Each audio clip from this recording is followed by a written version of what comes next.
Your father's dead. Cry if you want, but take your things and leave my son, told me coldly. I remember the chill in his voice clearer than the funeral itself. It was the way he looked at me like I was a stranger.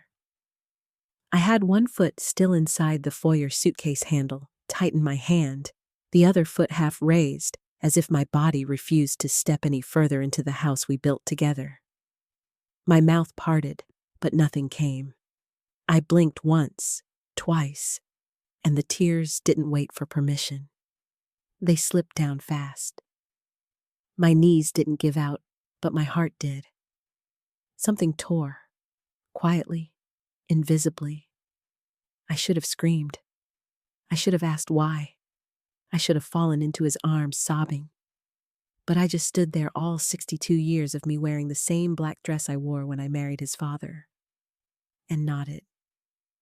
I walked back out that door without saying a word. Let me know where you're listening from. I always love seeing how far these stories travel. And if this story speaks to you, share your thoughts below. Don't skip, because what happens at the end will surprise you more than the betrayal itself. The rain had started to fall again when I got into the cab. It tapped gently on the roof, like it didn't know what I had just heard. I didn't give the driver an address. I just said, "Drive. I'll tell you when to stop." And we drove. The whole city blurred behind the wet glass. That sentence kept replaying in my mind like a broken reel. Take your things and leave. I didn't take anything. Not really. Just a small bag of clothes, my medicine, a half-empty bottle of my husband's cologne that I used to spray on his pillow when he traveled. I'd packed it on instinct. I didn't know then that scent would become a memory I clung to like a lifeline. There's a specific kind of silence that follows betrayal. It isn't loud or dramatic. It's low, bone deep, like static inside your chest. My son, my only son, looked me in the eye and told me to go. No warmth, no grief, just logistics. He handed me a folded piece of paper before I left. It was a legal release form. He said Dad had signed it, that I had no rights to the house anymore, that it was time to move on. I hadn't even seen the will. 3 days earlier, I was at my husband's hospital bedside, his hand in mine, the machines humming quietly. I'd sung to him that morning, just a few lines from the old French song we danced to when we were young. He smiled weakly. He couldn't talk much by then, but he blinked twice his way of saying, "I love you." I remember kissing his knuckles and promising I'd be okay. I didn't believe it, but I said it. He died that night around 3 a.m. I was asleep in the chair next to him. They didn't wake me. When I opened my eyes, his hand was cold, his chest still. And now, here I was, banished from my own home by the child I carried for 9 months. He didn't even offer to help with my bag. The cab dropped me off in front of a small, rented unit I'd found weeks ago when things started to feel off. I hadn't told anyone about it. Just a backup, a just in case. I climbed the stairs slowly, fingers trembling as I turned the key. I walked in and shut the door behind me, locked it, slid down the wood until I was sitting on the floor. And I cried. Loud, guttural sobs I didn't recognize. I kept asking myself the same thing over and over. What did I do to deserve this?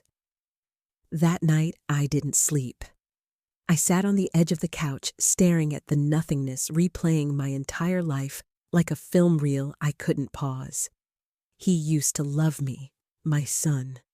As a boy, he'd run to me with scraped knees and call me his warrior mom.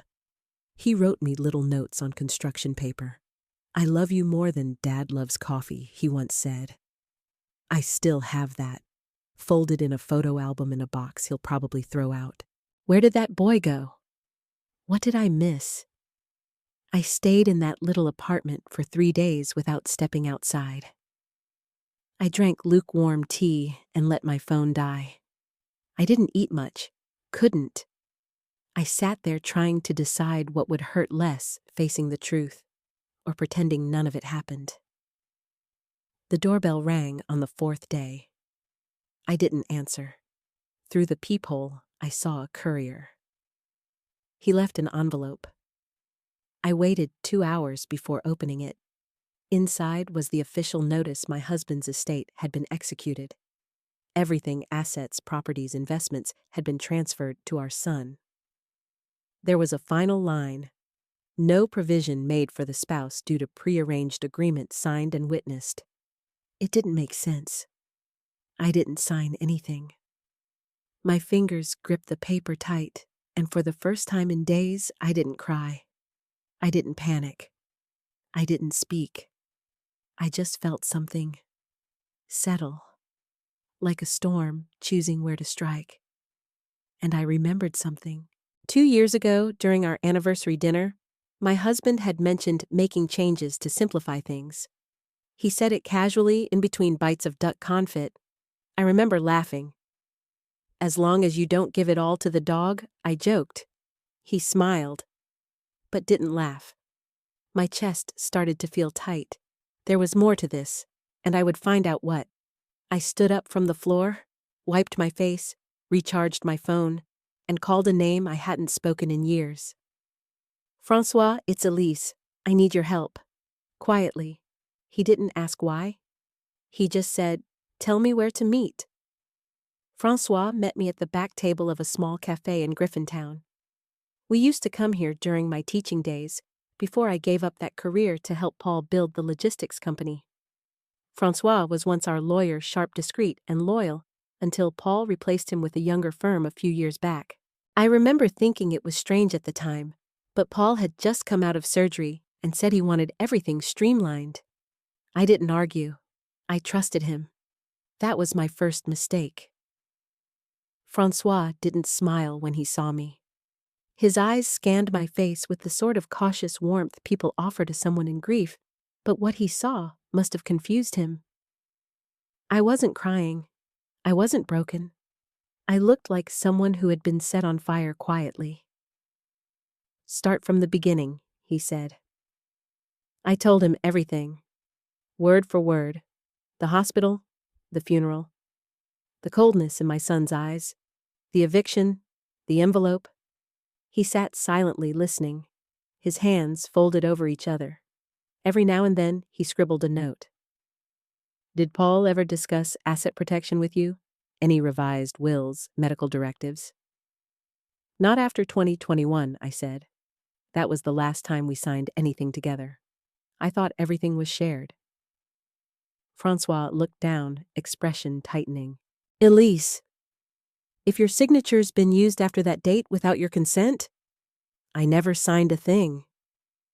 He nodded, reached into his satchel, and pulled out a folder. "I need you to check something.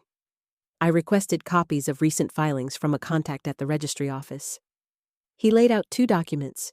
Both were titled Power of Attorney, Spousal Transfer Waiver. One dated late 2022, one from just 3 months ago. And there it was. My signature. Perfect. Too perfect. "I never signed this," I said, my voice firm. Francois tapped the paper. "Then that's forgery. And if your son was involved?" I shook my head. No, Paul wouldn't have. But my stomach flipped before I even finished the sentence. Because in the last 6 months of Paul's life, he'd grown distant. He'd slept more, trusted the new lawyer more than me. The documents, the calls, the secret meetings with Mark, our son.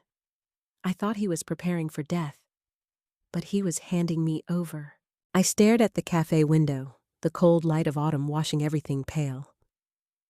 "Do I have any rights left?" I asked. Francois leaned forward. "Not officially, but that doesn't mean you're powerless. Listen closely." And so he began. That day in that cafe, Francois became my shadow. He pulled old tax returns.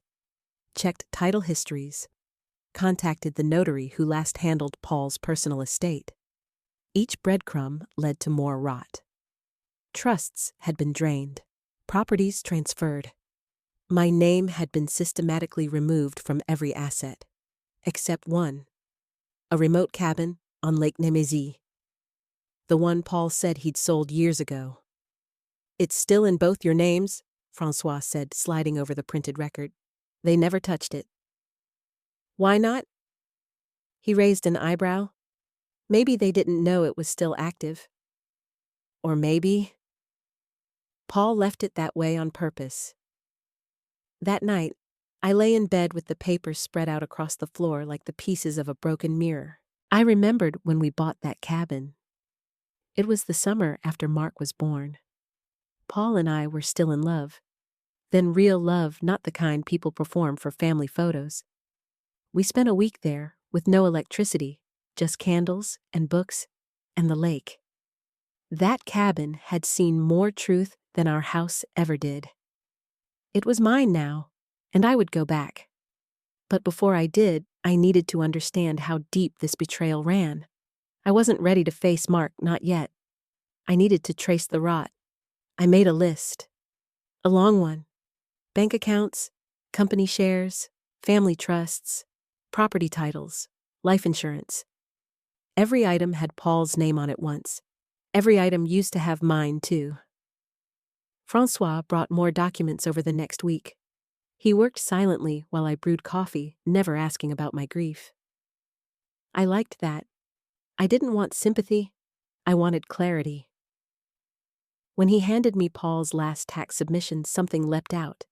A withdrawal labeled Confidential Consulting, $320. It was signed 3 months before Paul's death. Sent to a numbered corporation. I asked Francois to dig. 2 days later, he called me. "You might want to sit down," he said. "I'm already on the floor," I answered. He paused.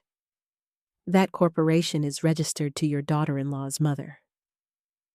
Everything stopped. Cold settled into my arms like ice water. She was the consultant, not just that. She's listed as financial executor on a revised will, filed by the new lawyer right after Paul's final hospital admission. I laughed. A short, bitter bark. Mark hadn't just betrayed me. He'd handed the reins to his mother-in-law, and Paul had let him. Whether out of fear, coercion, or guilt, I didn't know. But the game was no longer theoretical. They had gutted me, silently, with documents and smiles. And for what? To control everything I had built. Everything Paul and I once shared. That night, I went to the safe deposit box I had kept secret since 2019. Inside were handwritten letters from Paul. A flash drive. A copy of our original will. A photo of the 3 of us, Mark, just 7 years old, holding a toy airplane missing his front teeth. I stared at that photo for a long time. The tears didn't come back. I was past crying. Because now I knew the truth, and the truth was fuel. I called Francois. "Let's meet tomorrow. Bring everything. I'm done waiting." He hesitated. "Are you sure?" "I've never been more sure. Where should we meet?" I smiled for the first time in weeks. The cabin. The drive to Lake Nemesis was 5 hours of silence, snow, and memory. The roads twisted through pine forests and faded towns, each curve a reminder of the past. I hadn't been to the cabin in over 15 years. Paul said we didn't need it anymore, that it was too remote, too old, too much maintenance. I agreed back then. I always agreed. It was easier to play the peacekeeper. Easier to believe I was protecting something. Now I understood. I wasn't protecting anything. I was being erased. The closer we got, the quieter Francois became. He offered once to stop for coffee. I shook my head. I didn't want warmth. I wanted clarity. By the time we reached the tree-lined gravel road, the sun had begun to set behind thick clouds. The cabin appeared, just as I remembered, weathered, but standing wrapped in thick snow and the hum of nothing. I stepped out of the car and breathed in the cold air. It tasted like old winters. Real winters. Before the betrayal. I pushed the door open and stepped inside. The floorboards groaned. Dust clung to every surface. But it was mine. Ours. Francois set the box of documents on the old dining table while I opened the wood stove and started a fire.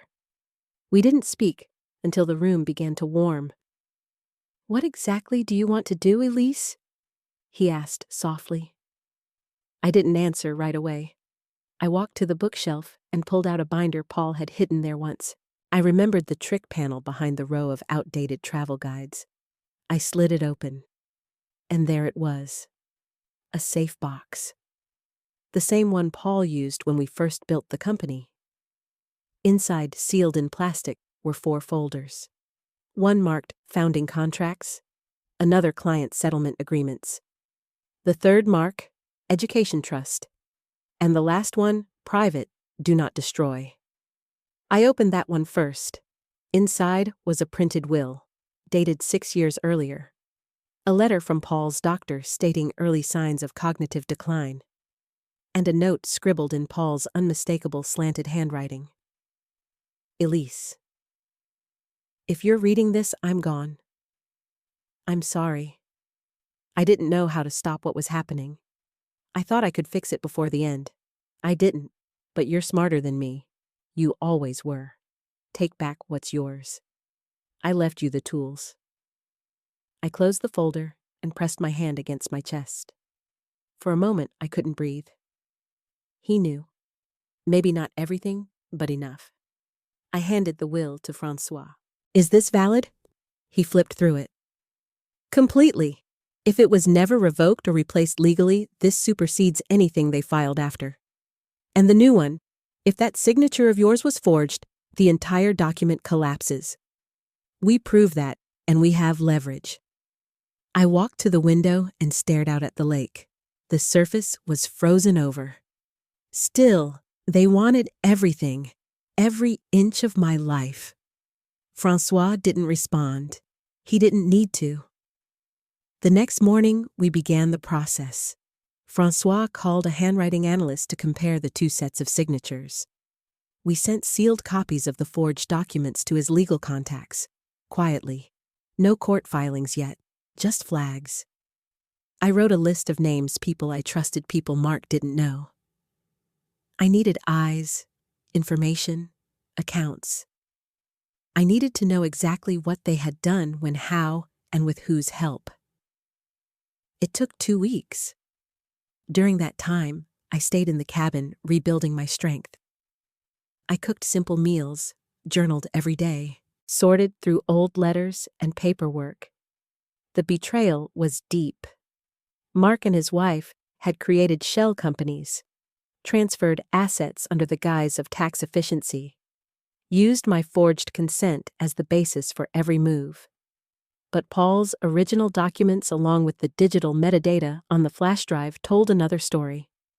They had fabricated my involvement. I had proof. Francois returned with results from the handwriting expert. They're forged, he said simply. Badly, actually.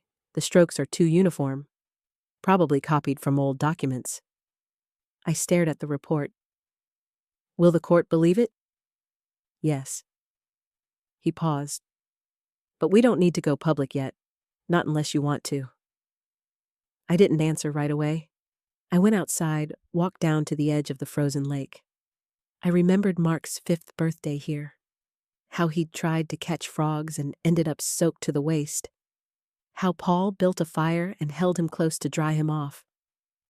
That boy is gone. Whatever replaced him, wore his face, used his voice, but it wasn't him. It was someone who wanted me gone. Not ignored, not forgotten. Gone. I walked back inside. I want to reclaim my name, my rights, my share, I said firmly. Quietly at first. But if they fight me, then we go public. Francois nodded. And I want you to find the woman I said, His mother-in-law. I want to know what she has, what she thinks she's won. His expression didn't change. You want revenge? I shook my head. Not revenge, balance. That night, I opened the file labeled Mark, Education Trust. Inside were statements, transfers, notes from Paul. Year after year, he had poured money into Mark's future. When the company began to grow, he created a protected trust. But 6 months before he died, it had been emptied. By Mark himself. The reason reinvestment into family interests, which meant his startup, which failed. They didn't just steal from me. They bled Paul dry before the end. I stared at the last page of the folder. It was a sticky note. Yellow. Crumpled. It said, "If he chooses money over blood, I failed." I folded it carefully, tucked it in my journal, and I made a promise. I would take back what was mine. Not just the money, not just the name. My dignity, my voice, my legacy. The first time I saw Mark after that day at the house, he didn't see me. I watched him from a distance through the window of a lawyer's office downtown. Francois and I had gone to file a preliminary injunction, and there he was pacing outside the firm with his phone pressed tight against his ear. He looked thinner. Pale. The lines around his mouth were deeper than I remembered. But still, he held himself with that casual arrogance he used to wear as a teenager when he thought he could out-argue me over curfews and calculus grades. I used to think it was charm. Now I knew better. I didn't move. I stood there just beyond the frosted glass and studied him like a stranger. He gestured sharply while talking, waving his hand the same way Paul used to when he got frustrated. But there was no warmth in it now. Just tension. Panic. Francois stepped beside me. He's unraveling. Good. He looked at me. You sure you don't want to file the fraud claim now? Not yet. Let them sweat first. The next 3 weeks passed slowly, strategically. We sent legal notices to 2 holding companies Mark had created, challenging the legality of the asset transfers. Francois reached out to the accountant Paul once trusted, an older man named Michael, now retired, but willing to meet discreetly. When he looked at the recent financial records, he let out a low whistle. They didn't even try to hide it. They've been laundering personal spending through business accounts. Boats, watches, travel. They'll bury themselves if you give them rope. That was the thing about people like Mark and his wife. They didn't plan for fallout.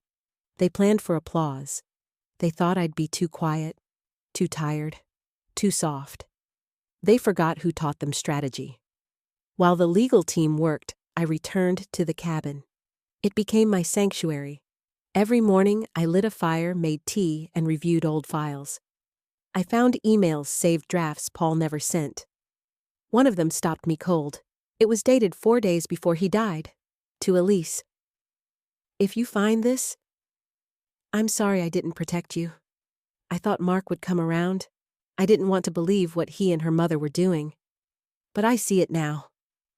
I was scared, and I let it happen. I never stopped loving you. Please forgive me. I stared at the screen for a long time. The cursor blinked, still waiting for a send that would never come. I printed the email, folded it, slipped it inside the copy of our original will. The following day, Francois got word from a former employee of Mark's startup, a woman named Alyssa. She'd been let go without severance, and she was angry. She agreed to talk. I saw the documents, she said, sipping a coffee across from me in a cafe on St. Denis. He changed the ownership shares. His wife's name was added without approval. He said it was just cleanup for investors. But then he started moving money around. Bonuses for people that didn't exist. Payments to shell companies. Do you have proof? I asked. She slid a USB drive across the table. I backed everything up before I left. Emails, contracts, the works. When I got back to the cabin, I opened the files and felt my stomach twist. There it was. Line after line of falsified transactions, each tied back to one of Paul's old company accounts. Mark hadn't just stolen from me. He'd hijacked the business Paul built with his bare hands. He'd used Paul's illness, my absence, and his in-laws' help to reroute the legacy meant for our family. But it wasn't rage that filled me. It was silence. Heavy and sharp. I didn't tell anyone about the USB at first. I just backed it up. Twice. One in the safe. One mailed to an old friend in Vancouver. Insurance. The next day, Francois received a letter from Mark's legal team. They were requesting mediation. Not court, not confrontation. Mediation. I laughed when he read it to me. A short, breathless sound that almost turned into a sob. "They're scared?" I said. "Yes, but they still think they can charm their way out. They're about to find out I'm not the same woman." We scheduled the meeting, neutral ground, a legal office downtown. Just me, Francois, and 2 lawyers. Mark and his wife didn't come in person. They sent their representatives. Cowards. Their lead attorney began with a statement about emotional misunderstandings, miscommunication, and unintended consequences. Francois let him speak. I didn't. When he finished, I laid out my folder. I have proof of forgery, of fraud, of asset manipulation. I have statements, witnesses, and I have the original will. I also have 3 digital backups of the evidence, one already with a notary, one with a journalist, and one with a legal firm not connected to this case. If you think this is a negotiation, you're wrong. This is me giving you one final chance to walk away. Quietly. The room went still. I could see the blood drain from the junior attorney's face. They asked for a recess. We gave them 15 minutes. When they came back, their tone was different. "What do you want?" I didn't blink. The cabin. The remainder of Paul's life insurance. A public retraction of the estate claim. And full control of the trust my husband created. If you fight me, I go to the press. If you try to silence me, I file for criminal charges. If you touch one more dollar, I press send on everything. They asked for time. I gave them 72 hours. When I walked out of that building, the sky was beginning to snow. I didn't feel joy or relief, just calm. That night, I stood on the balcony of the cabin, watched the flakes drift down over the frozen lake, and whispered to the trees, "Paul, I'm doing it. I'm fixing what you couldn't." There was no answer. No wind. Just peace. 3 days later, I received a letter delivered by courier. No envelope, just a single folded sheet in a firm black folder, with the law firm's emblem embossed on the cover. I opened it with steady hands. I already knew what it would say. It was an offer. A full surrender. They agreed to transfer ownership of the cabin, relinquish the life insurance payout into a separate estate-managed account in my name, and void all claims to Paul's original business trust. No apology, no admission of wrongdoing, just terms. They also included a 1-sentence clause stating that all parties agreed to maintain confidentiality. I smiled, not because it was over, but because it was exactly what I wanted them to do, bury themselves in their own fear. I scanned the document, made copies, and sent one to Francois with a note, "It begins now." But I didn't sign it, not yet, because I still had one more thing to do. I wanted Mark to look me in the eyes. I wanted him to feel the weight of what he tried to destroy. Francois hesitated when I told him. He's not going to admit anything, Elise. He's not wired for guilt. I'm not looking for guilt, I said. I'm giving him a gift, a moment of truth. Whether he accepts it or not is up to him. I waited until the end of the week. Then I drove to his building. He and his wife had moved into a sleek condo downtown, modern, cold, soulless, just like the photos she used to post. I buzzed his unit. No answer. I waited. Buzzed again. Then I heard the intercom click. "Hello, Mark. It's your mother." Silence. Then a beep. The door clicked open. When he opened his apartment door, he looked older, tired. His eyes scanned my face like he was looking for someone else behind it. "Why are you here? I wanted to give you something." "I don't want it. You haven't seen it yet." He stepped aside reluctantly. The place smelled like leftover takeout and expensive cologne. Boxes were half packed in the hallway. "Are you moving?" I asked. He didn't answer. I sat on the edge of the white leather couch and placed the black folder on the coffee table. "That's the offer your lawyer sent," I said. "Everything you're surrendering." He stood near the window, arms crossed. "You could have taken it and disappeared. Why come here? Because I needed you to understand what you did." He didn't respond. "You didn't just cut me out, Mark. You erased me. Like I never existed. Like I was just your father's accessory, his shadow. But I was there every step, every sacrifice, every late night, an unpaid invoice, and sleepless month when we thought the business wouldn't survive. And you threw it away for what he finally looked at me. Really looked. You don't know what it was like, watching him die. I was there." "No, you weren't. Not like I was." He said it with such venom I had to pause. "What are you talking about?" I asked. His jaw tightened. He turned away, staring out at the city. "He told me things. Said he didn't want you burdened. Said he'd made mistakes. Asked me to handle it. He was scared, Mom. Not just of dying. Of you finding out." My stomach clenched. Finding out what he made some deals. Quiet ones. "Started moving things into offshore accounts. He thought you'd be furious. He asked me to clean it up. That doesn't justify forging my name." "I didn't forge anything," he snapped. He stopped himself. "Your mother-in-law?" I asked. He turned away again. "She said it was the only way to keep things safe. That if you got control, you'd tear it all apart in grief. Sell it off. Give it away to charities or burn it in your mourning." "So you believed her?" I didn't want to lose everything. I stood, walked slowly to the coffee table. "You didn't lose everything because of me, Mark. You lost everything because you thought control mattered more than family. You thought you could erase me and wear my crown." He didn't look back. I picked up the folder.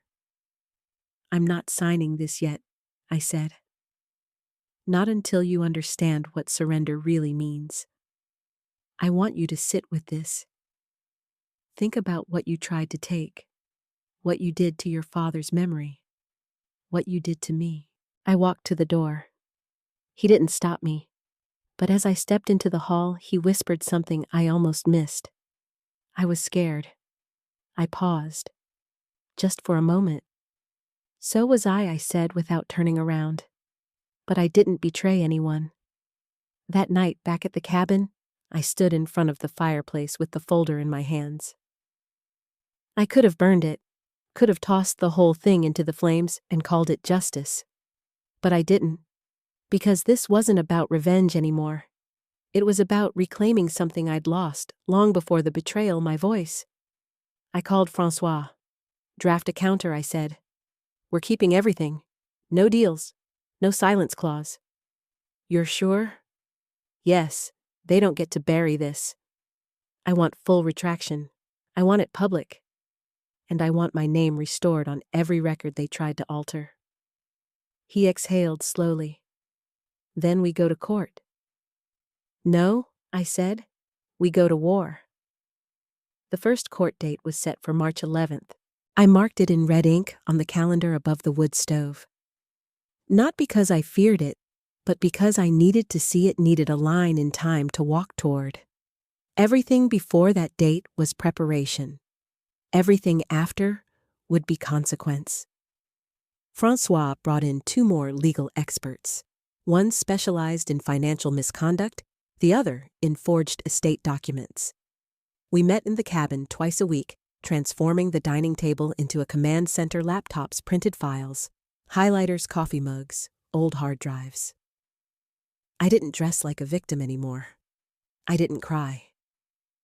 I kept my tone calm and firm, even when I read through the details of how Mark siphoned funds from Paul's corporate reserve to pay for his wife's boutique launch. Even when I saw the exact transaction where the education trust was drained and wired to a family fund in the Caymans. They didn't even try to hide the tracks. Their arrogance had become my opportunity. Mark's legal team tried to stall, first by requesting more time to gather documents, then by proposing an out-of-court arbitration to protect family integrity, they said. I declined both. I wanted it public. I wanted a record. And then came the media leak.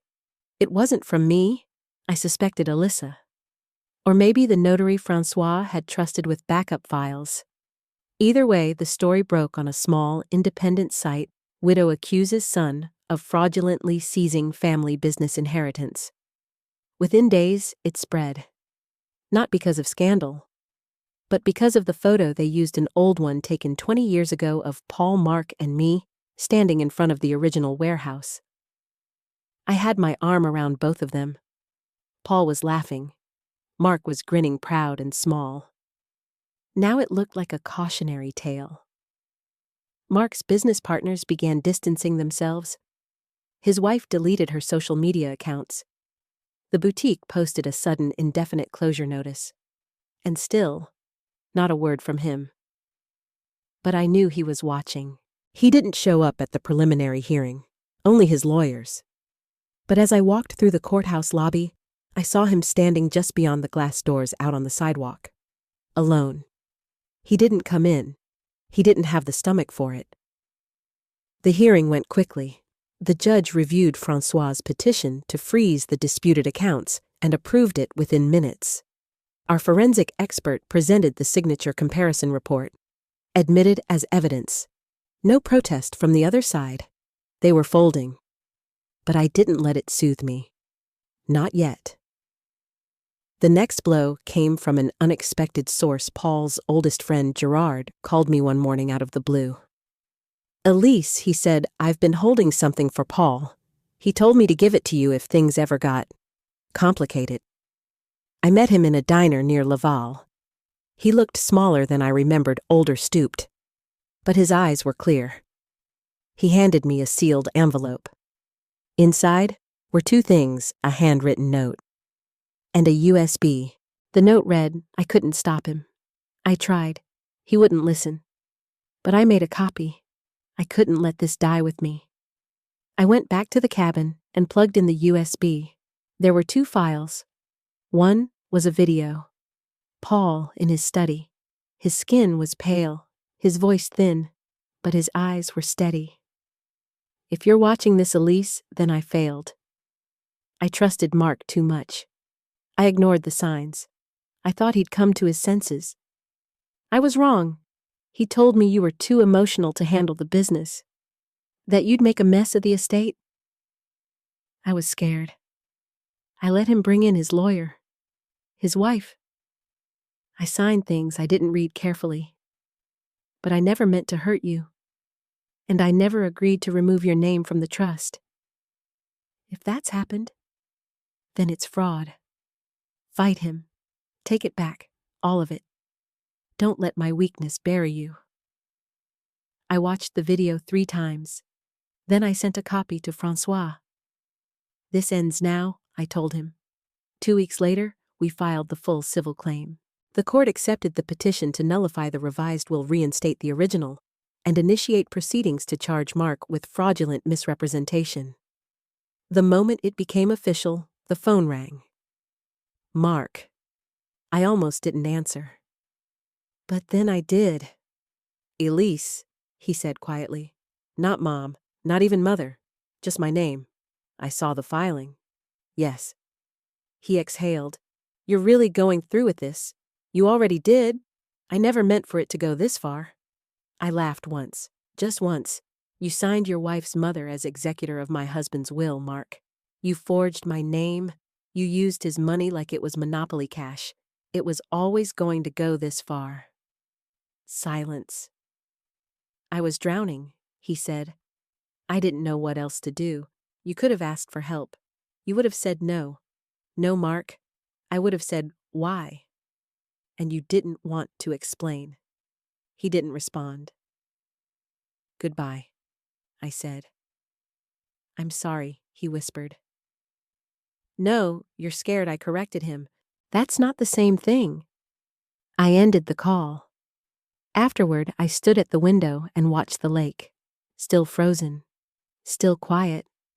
But in the center, a thin crack had started to form.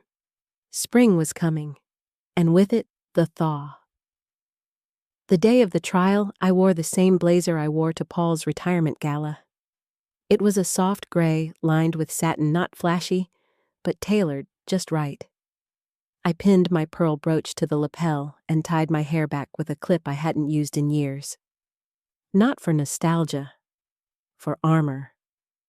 I didn't walk into that courtroom as a grieving widow. I walked in as a woman with nothing left to lose. Francois and I sat at the front of the left row. He was calm, composed, his notes stacked neatly. I held no paper. I didn't need to. I knew the story by heart. It had happened to me. Every line of deception, every cut, every choice. Mark entered 5 minutes late, alone. His lawyer followed behind with a heavy briefcase and a face that read, resignation. Mark didn't look at me at first. Not when he passed our row. Not when he sat down. He looked down at his shoes. Brown leather, too new, like he'd bought them for this moment. The judge was a woman. Stern eyes, sharp voice. She didn't waste time. We were here to prove 3 things: that my signature was forged, that Mark used fraudulent authority to access and alter estate documents, and that the revised will, appointing his mother-in-law as executor, was illegitimate. Francois opened our case. He began with dates, documents, expert testimony, the signature analysis, the digital timestamps, the original will, the notarized safe deposit copy. Then he played the video. Paul's voice filled the courtroom. I didn't watch the screen. I watched Mark. He didn't cry, but his mouth tightened and his fingers curled into fists on the table. The judge asked if he'd like to respond. Mark's lawyer stood. "We have no rebuttal for that video, Your Honor." It was the first crack. Over the next 2 hours, our financial expert traced the fund transfers, the business write-offs, the misclassified personal expenses. She did it calmly, cleanly, like carving meat. By the end of the day, the judge called for recess. No judgment yet. No verdict. She wanted to review, but I could see it, in the way she looked at the folder, the way she stared at Mark. We had won. As we stepped out into the hallway, Mark followed. His eyes finally met mine. "I didn't know about the video," he said quietly. "You didn't care to know," I replied. He opened his mouth to speak, but I raised a hand. "Don't." His eyes flinched. He took a step back. "You're not going to forgive me, are you?" I gave him the smallest smile. Not cruel. Not kind. "No, Mark. I'm not here for your redemption. I'm here for mine." He looked like he might cry, but he turned and walked away instead. That night, I stayed in a hotel near the courthouse. I didn't want to drive back in the dark. I sat by the window with a glass of ginger tea and watched the traffic below. This wasn't the end yet, but it was coming. The next morning, we reconvened. The judge entered, briskly sat, and began to speak. She read through her findings with measured cadence. Confirmed the forgery, affirmed the original will, ruled in favor of full estate reinstatement in my name. I was restored as the surviving spouse and legal heir. She paused, then added this. This case reflects not only legal manipulation, but a disturbing breach of familial trust. The court expects full cooperation from all parties moving forward, or further sanctions will be applied. Then she dismissed the court. I stood slowly. Francois smiled beside me. It was over, at least the legal part. We walked out into the sunlight. It was early April, and Montreal's thaw had just begun. Dirty snowbanks, melting sidewalks wet with slush. "Do you want to talk to him?" Francois asked. "No," I said. "He'll come to me if he ever grows a conscience. But I won't wait for it." What now? I looked up at the gray sky. I rebuild. On my terms this time. I returned to the cabin that afternoon. The wind off the lake had softened. The ice was breaking, forming a ripple of movement where there had once been stillness. I opened the windows, aired out the rooms. That evening, I lit a candle for Paul. Not because I forgave him, but because I understood him now. He was afraid. He thought dying meant stepping away. But it wasn't death that took him from me. It was silence. He stopped fighting too soon. I hadn't. I wouldn't. Not for vengeance. Not anymore. For clarity. For truth. I stood on the porch as dusk settled over the lake. Birds sang. The wind moved through the trees. And for the first time in years, I felt the quiet settle inside me, not as a wound, but as peace. I spent the spring turning the cabin into my home again. Not a memory box, not a retreat, a real home. I scrubbed every surface, stripped and resealed the floors, patched the roof where the ice had rotted through, and pulled weeds from the gravel path. I hired no one. I wanted to do it myself. I wanted to touch every inch of it, to feel it all in my hands, and make it mine again, because that house was never just Paul's. It was ours, and it had been waiting for me. Word spread about the trial. Quietly, then louder, I began getting calls from people I hadn't heard from in years. Old friends, distant cousins, a few former clients from our early business days. They offered kind words, some apologies, a few confessions of we always wondered what happened. I nodded, thanked them, and kept moving forward. Mark didn't call. Not after the verdict. Not after the accounts were frozen. Not after the court filed an order to reverse every signature made under false authority. He disappeared. His wife left first. I read about it in a headline, "Entrepreneur's Wife Seeks Divorce After Inheritance Scandal." There was a photo of her walking briskly down courthouse steps in sunglasses, her expression tight. In the article, her lawyer stated she had no knowledge of any wrongdoing. That was a lie. I knew it. She knew it. Mark probably knew it too. But I didn't chase them. Let them drown in their own silence. One morning in May, I received a package. No return address. Inside was a small black velvet pouch. I opened it carefully. It was Paul's wedding band, and a note. 3 words. I found it. No name, no explanation. I turned the ring over in my hand. I hadn't seen it since the hospital. He'd stopped wearing it those final weeks, his fingers too thin, too swollen. I thought the nurses had taken it off for safekeeping. Then I was told it had been lost. Now, here it was. Returned like a quiet apology. I placed it in the box beside our original will. Not as a keepsake, as evidence. A final piece of the puzzle. By June, I began rebuilding more than just the house. I started journaling again. Every morning before breakfast, I'd sit on the porch with coffee and write 3 pages by hand.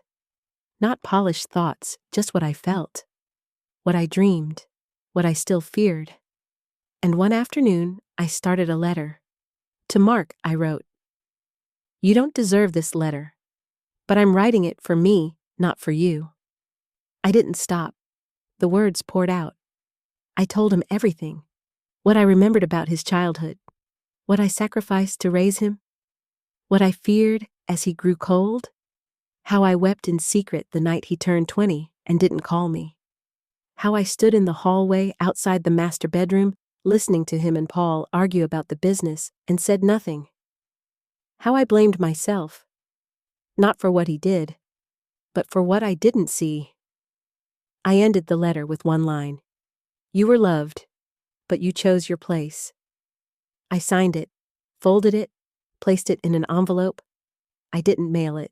I drove to his apartment building. It was different now. Smaller. A rental. The nameplate by the door had been scratched. I recognized his handwriting on it. Sloppy rushed. I slipped the envelope under his door and walked away. I didn't wait for him to find it. I didn't hope for a response. That was the difference now. I no longer needed anything from him. Back at the cabin, I packed away the last of Paul's boxes. I kept some things: his old blue sweater, the camera we took on our honeymoon, a dog-eared book of French poetry he used to read when he couldn't sleep. The rest I donated. It felt strange at first, letting go of pieces of him, but as each one left, I felt a little lighter. I wasn't erasing him. I was making room for myself. That summer, I took long walks through the woods. I swam in the lake in the early morning, wrapped in mist and silence. I cooked meals with music playing loud in the kitchen. I lit candles in the evening and read until the pages blurred. Some nights, I still cried, not because I was broken, but because I was finally healing. People think closure is a single moment, a courtroom verdict, a confrontation, a signature. It's not. It's 1,000 small decisions you make each day to reclaim yourself. By August, the grass around the cabin had grown full and green again. The windows caught the light just right in the evenings. I stood on the porch one evening, watching the sun dip below the trees. And I whispered not to Paul, not to Mark, not even to the silence, just to myself. I'm still here. It was early September when I drove back to the city. Not for Mark, not for anyone. I had an appointment with an archivist. I'd decided to donate a selection of Paul's business records and personal letters to the local historical society. They'd been asking for years, ever since his retirement had made headlines in the provincial business journal. I'd always said no, too private, too sentimental. But now, with the past finally laid bare, it felt right. Like freeing a part of him that had nothing to do with Mark, or inheritance, or betrayal. The archivist, a quiet woman named Sylvie, met me in a small reading room. She had thin silver glasses and spoke with the kind of reverence reserved for old books and delicate paper. These, she said, running her gloved fingers along the edges of the folder, will be preserved in our Entrepreneur Legacy series. Are you sure you're ready to let them go? I nodded. I'm keeping the personal letters. These are business blueprints, meeting notes, early concepts. He would have liked to know people were still learning from his work. She smiled. You're doing something generous? No, I said softly. I'm doing something necessary. I left that building feeling something I hadn't in a long time light. On the way home, I took a detour. Drove past the old house, the one Mark kicked me out of. It was for sale again. The lawn had grown wild, paint peeling around the window frames. A rusted basketball hoop still hanging over the garage door, untouched since Mark was a teenager. I parked across the street and just watched it. A woman came out with a clipboard. Realtor, I guessed. She turned, saw me watching, and gave a little wave. Interested, she called out. I shook my head. No, I said, just passing through. She nodded and disappeared inside. I sat there for a few more minutes, remembering. The Christmas mornings, the birthday dinners, the loud, happy fights over board games, the quieter fights that came after Mark turned 16, the whispering behind closed doors.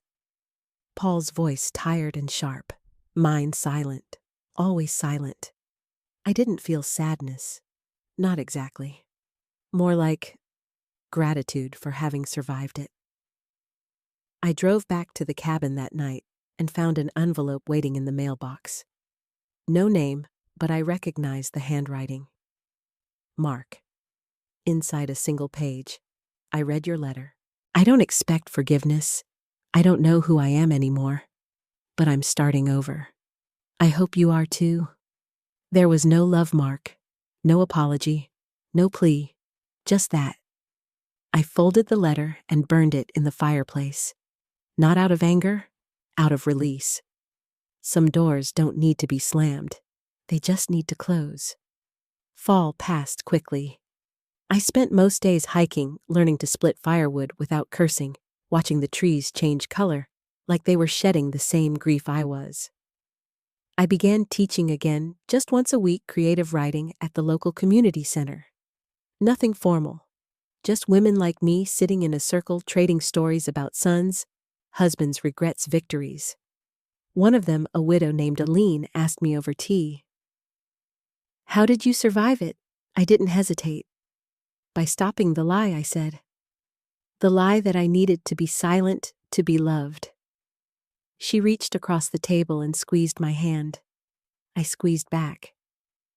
That night, I dreamed of Paul, not the sick, tired Paul from the hospital bed. The young one. His sleeves rolled grease on his hands, tinkering with the old coffee machine in our first warehouse. He looked up and grinned. "You're still here?" he said. I nodded. "I didn't think I would be," I replied. He tilted his head. "But you are." And I woke up with tears on my face, but not the kind that hurt. By late October, I had cleared a space in the garden for spring planting. I laid down fresh soil, made a little wooden sign that read, "Begin again," and tucked it into the earth. The air had that first bite of winter in it, but I was no longer afraid of the cold. It had taught me things. Strength, stillness, how to grow despite the frost. I lit the fireplace, poured a glass of red wine, and opened one of Paul's poetry books. It fell open to a dog-eared page, a line underlined in pencil. And in the end, what mattered was not the loss, but how she walked through it. I closed the book gently. Yes, it was. The winter came early that year. Heavy snow in mid-November, thick enough to blanket the lake and hush the woods completely. The kind of snow that silences everything. It was just me at the cabin, watching the flakes drift past the window like ash. I had a fire going, soup on the stove, and my hands wrapped around a mug. The old cabin used to feel like exile. Now it felt like a fortress. Not of stone, but of self. That morning, I received the final court document in the mail, an embossed letter confirming my sole legal ownership of all previously contested assets. My name reinstated on the trust. The insurance payout now deposited into an estate-controlled account under my exclusive access. Mark had not contested. Not once. He'd signed everything. He'd disappeared from the records like a name wiped from a chalkboard. I set the letter on the mantel and stared at it. I had everything back. Everything except the family I built it for. But something strange happened that afternoon. A knock on the door. It startled me. No one ever just came here. Not this time of year. I opened it cautiously. It was Mark. He looked nothing like the man who'd stood in the courtroom months ago. His eyes were sunken, beard-rough, jacket worn. No car in the drive. He must have taken a bus, then walked the last few kilometers through the snow. I didn't invite him in. I didn't say a word. "I know I shouldn't have come," he said, shivering slightly. But I didn't know where else to go. I said nothing. I'm not here to beg or explain. I'm not even sure why I'm here.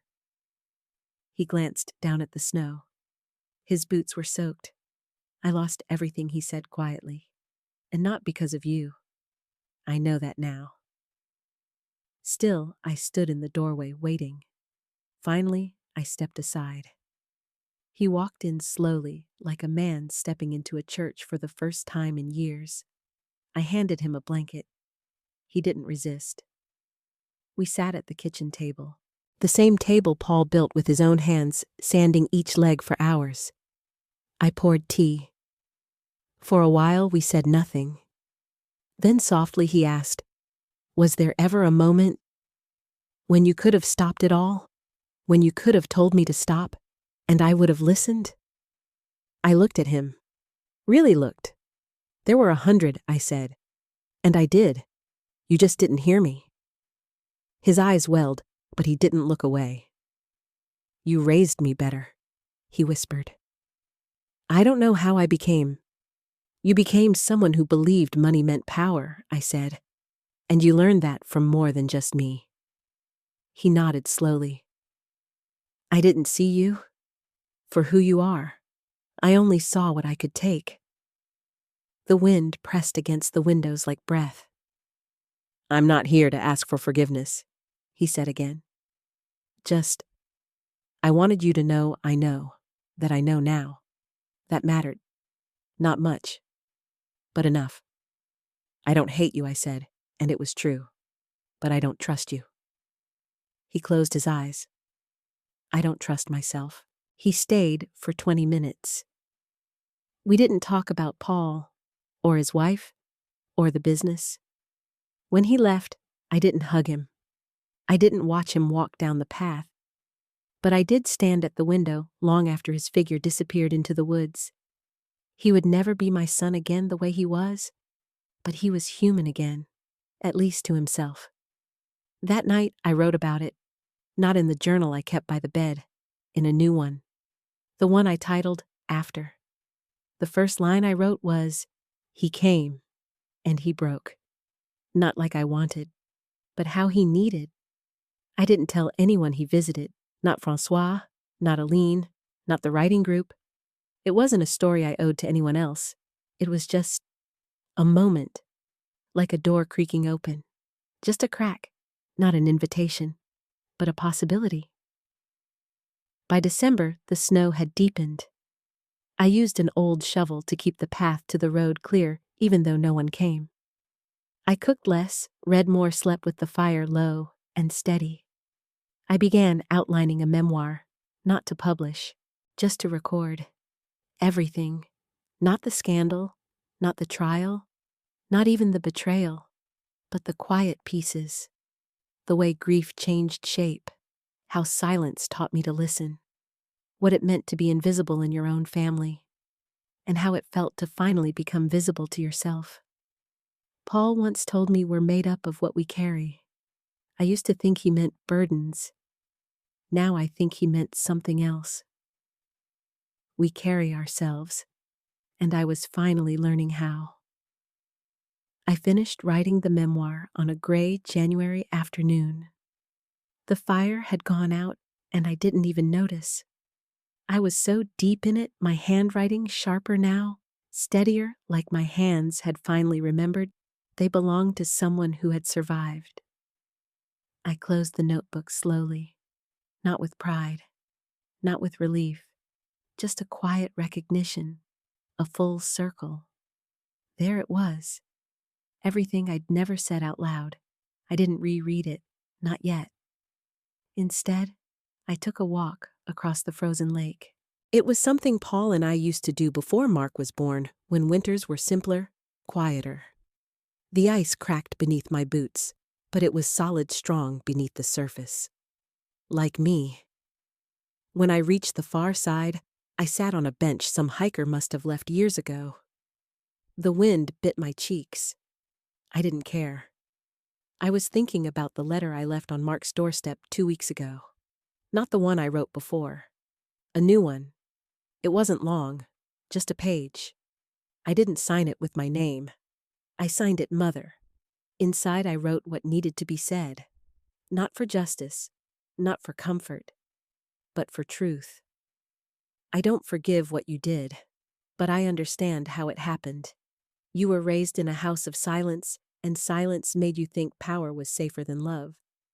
But I was there too. And I know silence is just fear in a prettier coat. You wore that coat well. I hope you take it off someday. You don't owe me anything. But if you ever want to know me who I am now, you'll have to come without a mask. Without a lie. That's the only door still open. I didn't seal it with hope. Hope was something else now. Back at the cabin, I placed the memoir in the old chest under the bed. I locked it. Not because it was a secret, but because I needed time. It wasn't ready for the world. Neither was I. That evening, Francois called. There's an offer, he said. From whom? The bank. They want to license part of Paul's legacy to use in a documentary about Canadian entrepreneurs. I closed my eyes. Does it mention Mark? No. They're focusing on the early years, the roots, you, Paul, the original team. I thought about it. Let them have it, but I want script approval, and my name stays where it always should have been in front. Francois chuckled. I'll make sure of it. I didn't hang up right away. He waited. Then he asked, Do you regret any of it? I let the silence settle before answering. I regret being quiet for so long, I said. I regret thinking love meant shrinking. He didn't speak again, just said good night. The next morning, I found something in the mailbox. No letter, just a photo. Mark, at a community center. Teaching, I think. There were kids around him, smiling. His posture was awkward, like he didn't know if he belonged there. I turned the photo over. No writing, just the date. It wasn't a plea. It wasn't a message. It was a signal that he was still trying. I didn't cry, but I did feel something move through me. A shift. Like the thaw had started inside him too. Maybe we'd never rebuild what we had. Maybe we shouldn't. But I could accept that he might become someone better. Not for me, for himself. The next day, I pulled out the memoir again, reread it from beginning to end. I added a final page, one sentence, and that was the end of it. Not bitter, not final in the tragic sense. Just true. Because sometimes the story doesn't close with reconciliation, or revenge, or punishment. Sometimes it closes with knowing. And that's enough. I walked to the garden that night, brushed snow off the little sign I'd planted months ago, begin again. And I smiled, because I already had. By the time March rolled in, the lake had started to thaw in ribbons. Long cracks split the ice like silver veins. At night, I could hear it groan the water beneath, pushing back against its frozen shell. It felt like breathing, like the land itself was remembering how to move again. I lit candles in the windows now, not out of mourning, but habit. Warm light in the dark, a signal maybe, or maybe just comfort. One evening, I sat on the porch with a blanket over my knees, sipping wine and watching the sky fade to blue ash. I'd brought out the old photo albums. I hadn't opened them in years. There we were, Paul and me in the tiny apartment before the business. Mark with cake on his nose at 3.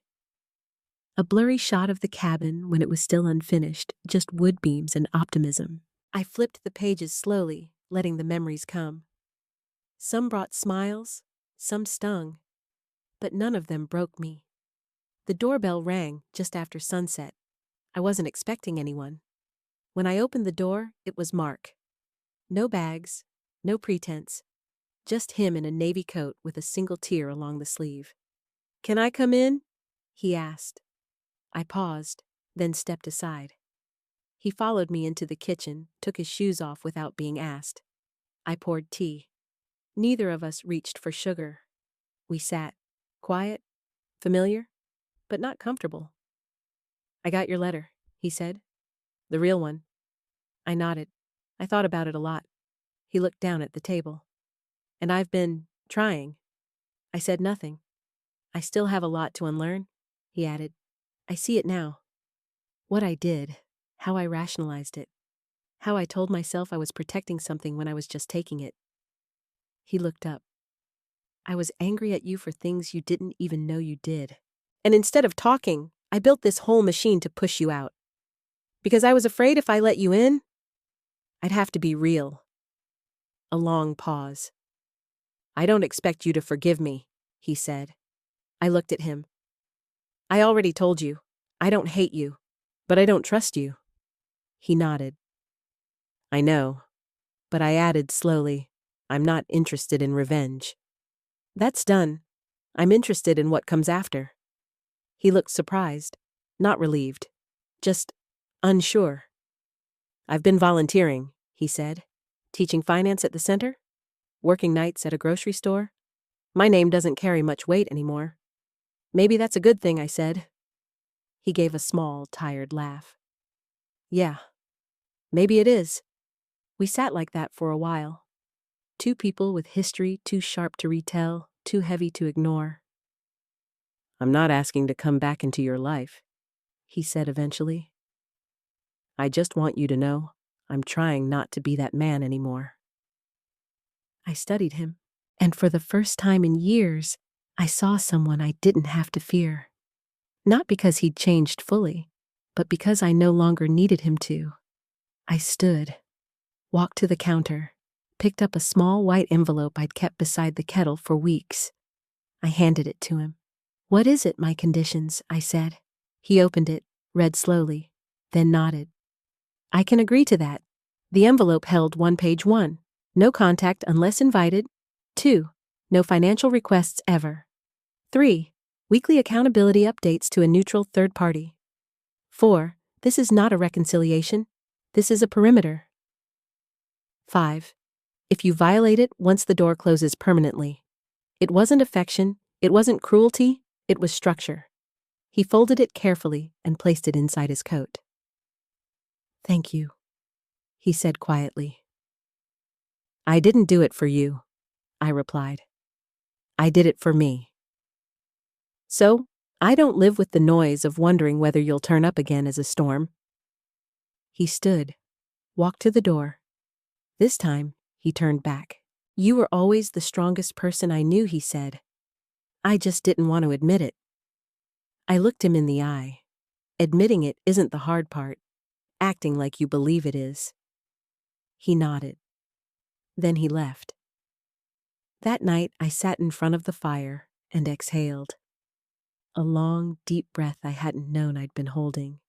Closure didn't arrive like a bang. It didn't even feel like peace.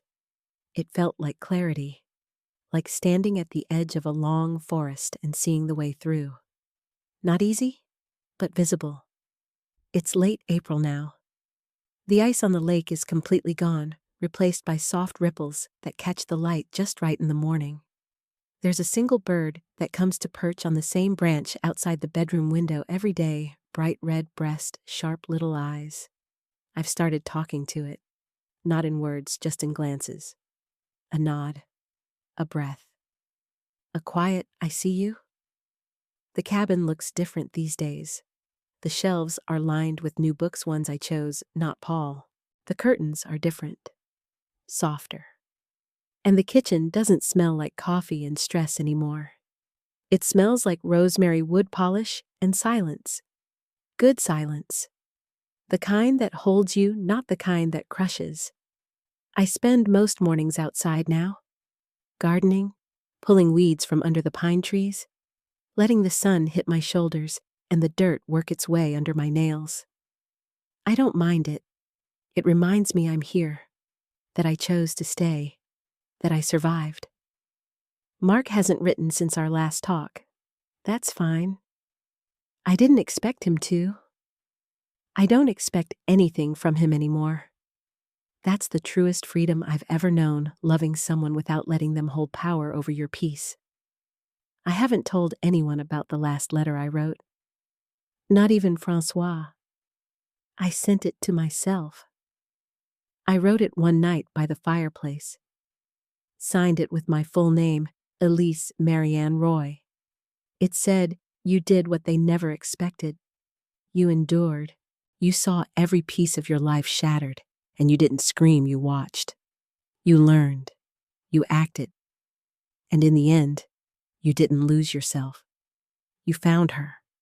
The real one. The one who was buried under motherhood, marriage, and silence. She's not perfect. She's not whole. But she's awake. Don't forget her again. I keep that letter tucked in the back of the notebook marked after. I read it every now and then, not to remember where I've been, but to remind myself where I'm never going again. A few days ago, I went to Paul's grave for the first time since the trial ended. I hadn't known what I'd feel. I wasn't sure if I'd cry. I didn't. But I talked to him, told him what I'd done, how it ended, that Mark was trying, that I was healing. I told him I'd forgiven him for the things he let happen, but that I would never forget them. And then I said something I hadn't said since the night he died. I love you. Not because he deserved to hear it, but because I needed to say it. And then I left. I didn't look back. That was the last tether, the last invisible thread still tying me to the past that no longer served me. The cabin is mine. The land is mine. My name is no longer whispered. It's written, signed, recorded, and I am no longer erased. Aline from the writing group came over yesterday. She walked through the place, slowly taking it all in, then smiled. You rebuilt it, she said. All of it. No, I told her. I just uncovered what was always here. There's still pain. Of course there is. There are moments when I miss the idea of the family I thought I had. When a scent or a laugh from the radio brings back the warmth of a day that no longer exists. But it passes, like all things do. I've learned to let the ache move through me like weather. It never stays. And when the wind clears, what's left is me. Not the woman who stood silently in the doorway, suitcase in hand, while her son told her to leave. Not the woman who once thought forgiveness meant being small, but the woman who watched it all fall apart and stood anyway. And that was the end of it.